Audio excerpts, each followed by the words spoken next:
Welcome to A Radiantly Healthy Life, the podcast where we explore natural health and wellness just for women.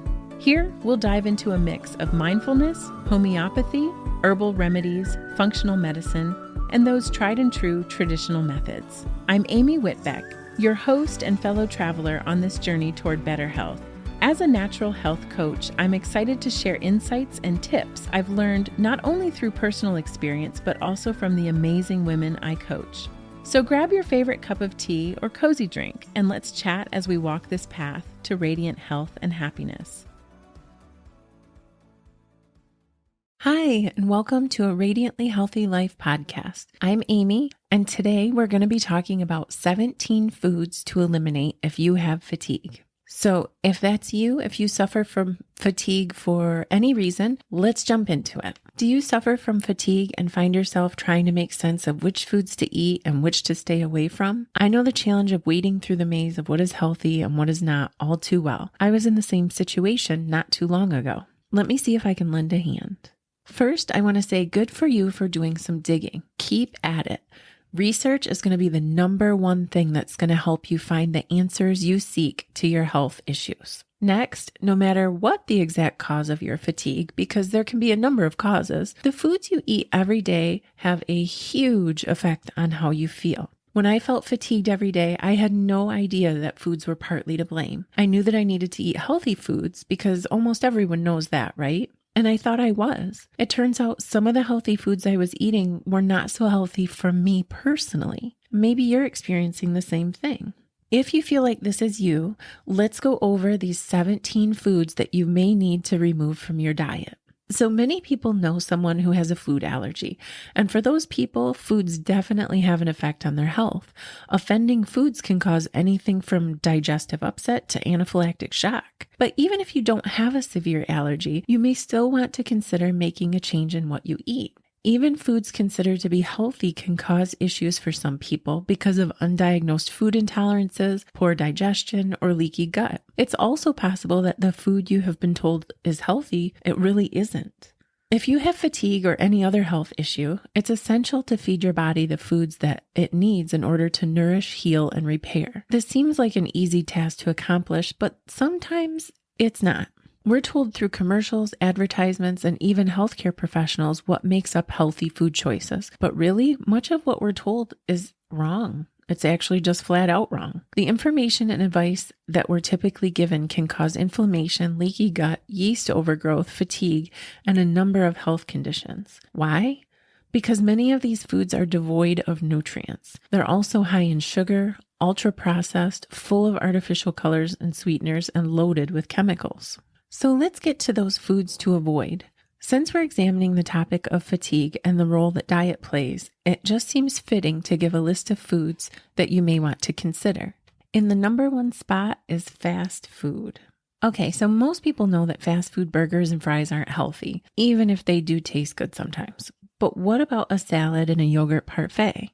Sorry, still not healthy. These items contain poor quality meats and dairy, bad fats, unexplained natural flavors, and a lot of sugar, all of which can contribute to gut problems, blood sugar issues, and inflammation. So here's what you could eat instead. If you're on the go and need a snack or meal, the best option is to bring a cooler with food. The second best is to stop at a grocery store and buy foods like fruit, veggies, nuts, or meats and cheeses.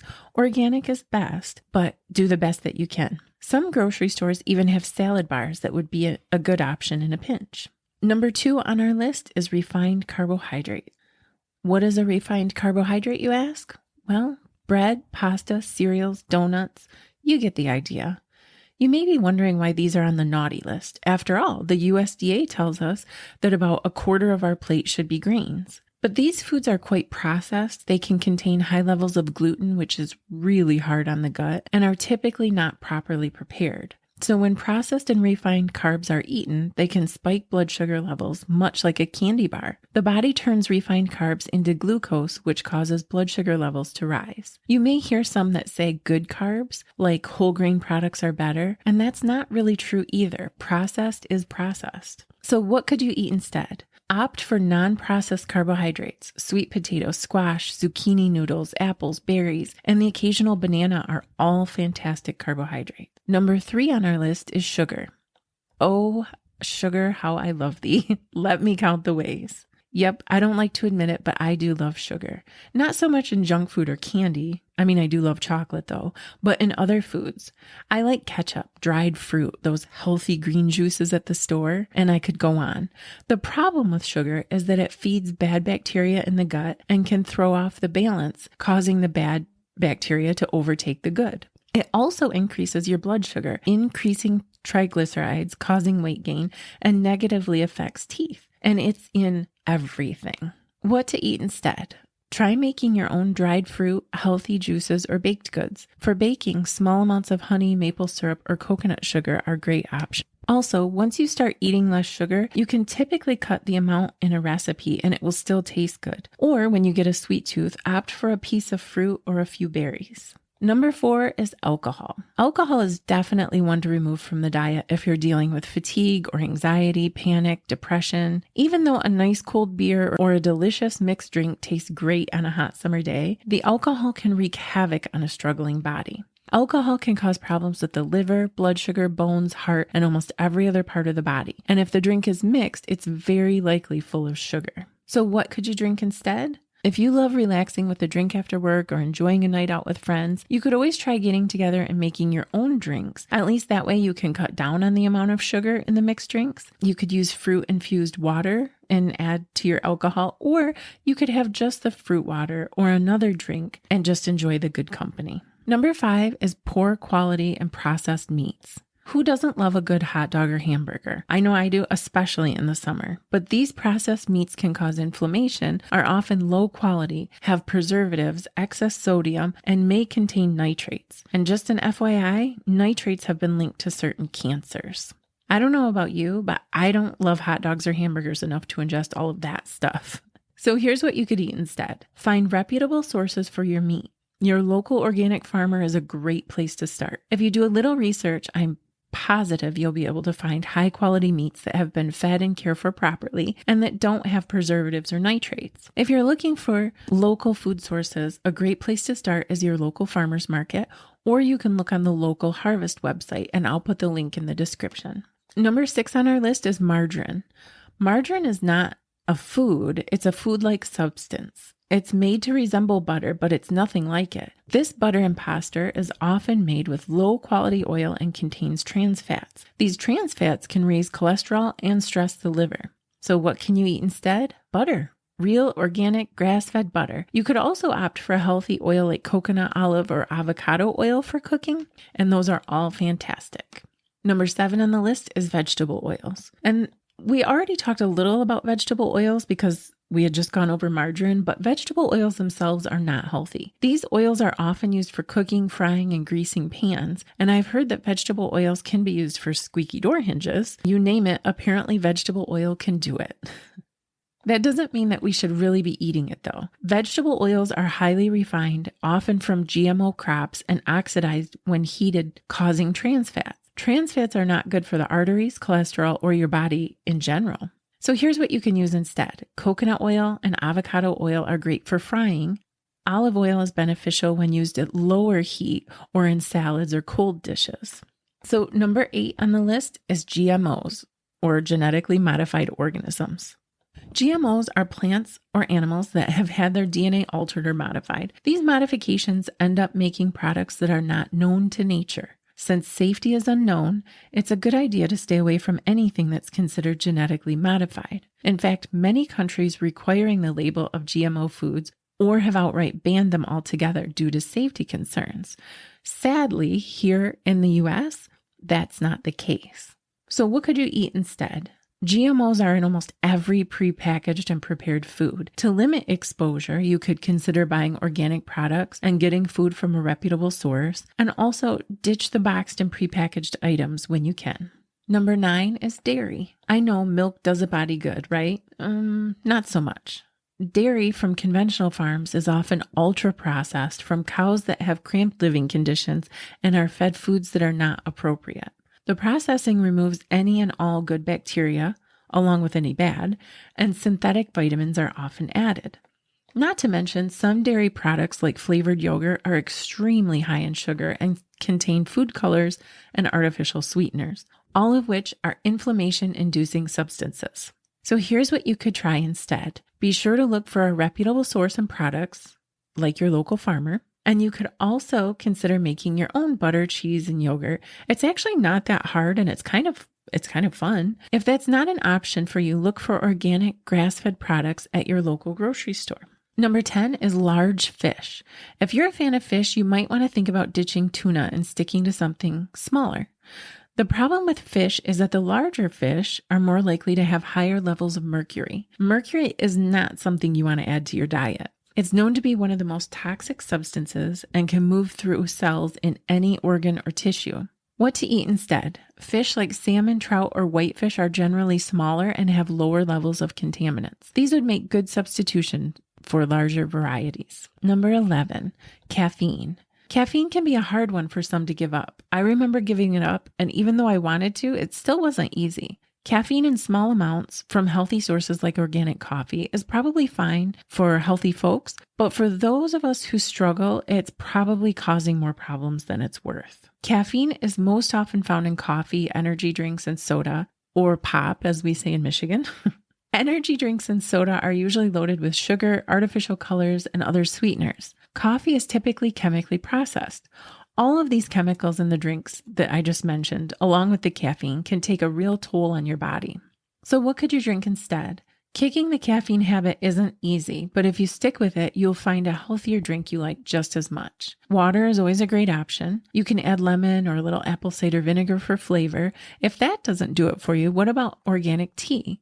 You could drink it cold or hot. For an occasional drink, you could also look into sparkling water that's flavored with real fruit, and you can buy that or make it yourself. Number 12 on our list is diet drinks.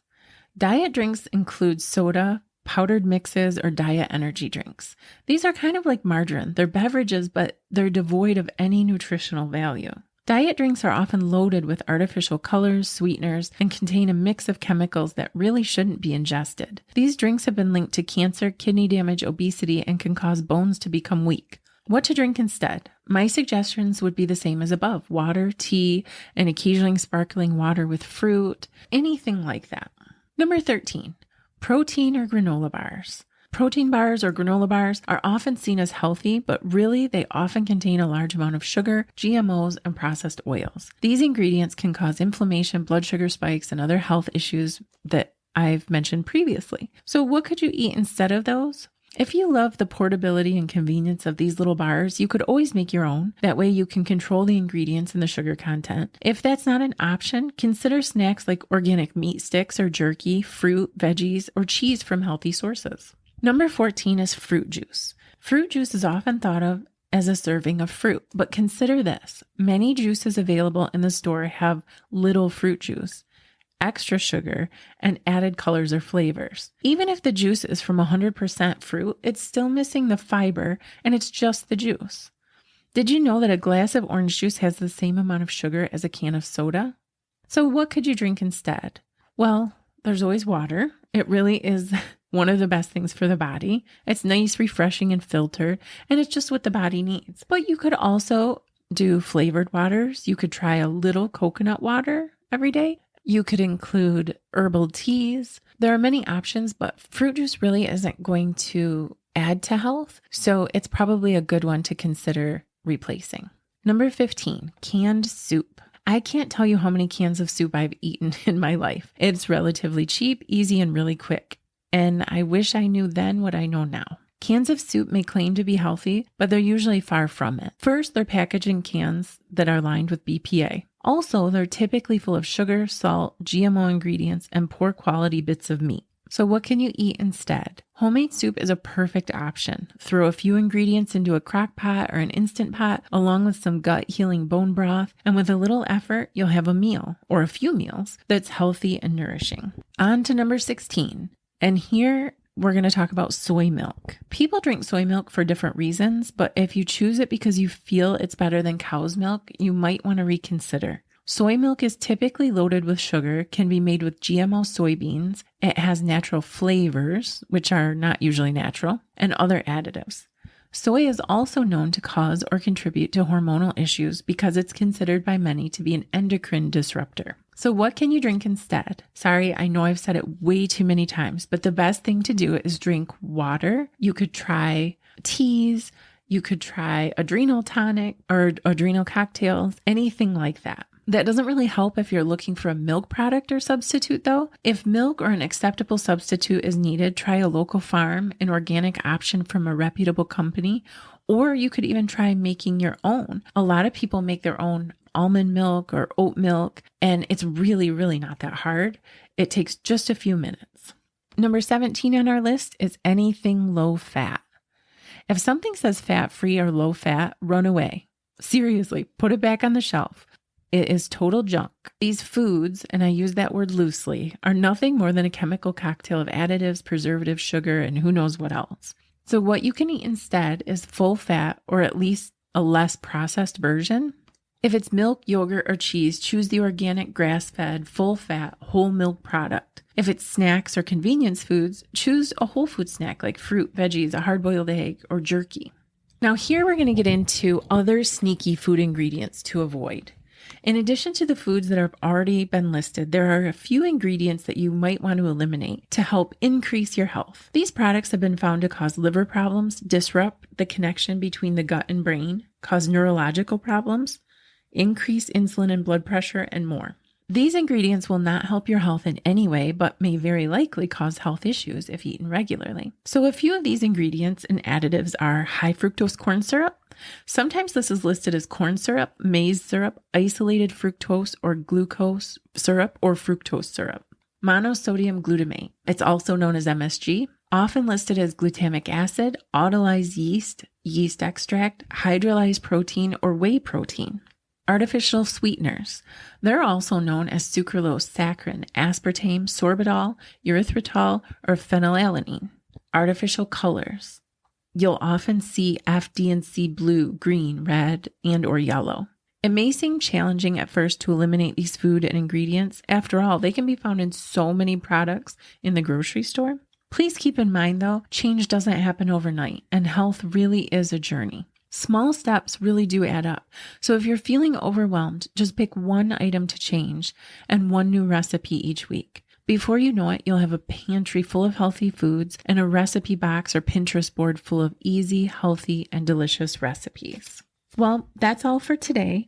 I hope I've given you a little more information about how simple diet change could lessen fatigue, increase energy, and benefit overall health. If you'd like more information, feel free to look into the episode's description or hop on over to my blog. And as always, please feel free to email me or tag me on social media. Okay, I'll see you next time. Have a great day. Thanks for listening today. Are you interested in diving deeper?